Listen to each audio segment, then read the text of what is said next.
ये आकाशवाणी गोरखपुर है। अब आप सुषमा श्रीवास्तव से क्षेत्रीय समाचार सुनिए।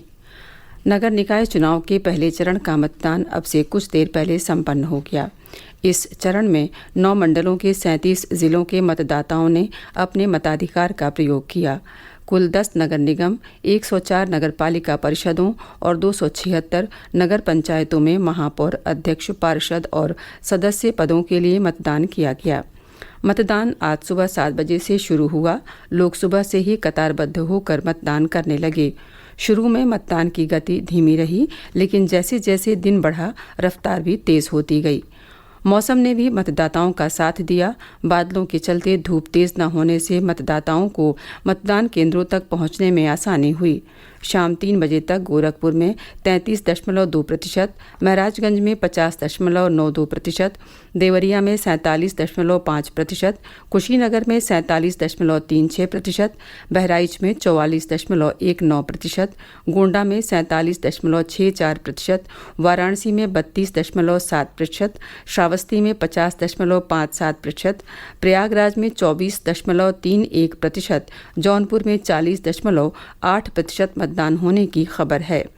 मतदान की प्रक्रिया को निष्पक्ष और सकुशल संपन्न कराने के लिए सभी जनपदों के मतदान केंद्रों पर पर्याप्त पुलिस, सीएपीएफ और पीएसी बल की तैनाती की गई थी। मुख्यमंत्री योगी आदित्यनाथ ने गोरखपुर में वोट डाला। मतदान के बाद संवाददाताओं से बातचीत करते हुए मुख्यमंत्री ने कहा कि मतदान हमारे संविधान निर्माताओं द्वारा दिया गया अधिकार ही नहीं बल्कि कर्तव्य भी है। नगर निकाय चुनाव में अपने इस अधिकार और कर्तव्य का बेहतर उपयोग करते हुए हमें नगरीय व्यवस्था को सुदृढ़ बनाने में अपना योगदान सुनिश्चित करना होगा। उन्होंने लोगों से पहले मतदान फिर जलपान की अपील की। रक्षा मंत्री राजनाथ सिंह ने लखनऊ में और उप मुख्यमंत्री केशव प्रसाद मौर्य ने प्रयागराज में अपने मताधिकार का प्रयोग किया। नगर निकाय चुनाव के दूसरे चरण में 38 जनपदों में 11 मई को मतदान होगा। इसके लिए सभी पार्टियों ने चुनाव प्रचार तेज कर दिया है। दूसरे चरण के लिए चुनाव प्रचार में उतरे मुख्यमंत्री योगी आदित्यनाथ ने आज सिद्धार्थनगर जिले में एक चुनावी जनसभा को संबोधित किया। उन्होंने कहा कि सिद्धार्थनगर जिले का विकास बुलेट ट्रेन की तरह आगे बढ़ रहा है। यहाँ का काला नमक चावल विश्व पटल पर अपनी छाप छोड़ रहा है। उन्होंने कहा कि केंद्र और प्रदेश सरकार ने तुष्टीकरण की जगह सशक्तिकरण पर ध्यान दिया है। इसका नतीजा है कि देश और प्रदेश में विकास के कार्य तेजी से आगे बढ़े हैं।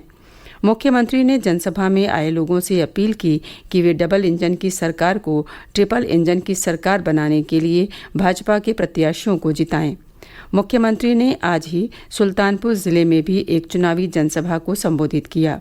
वहां उन्होंने कहा कि 2017 के पहले लोगों का नगरीय जीवन गुंडों के आतंक से प्रभावित होता था।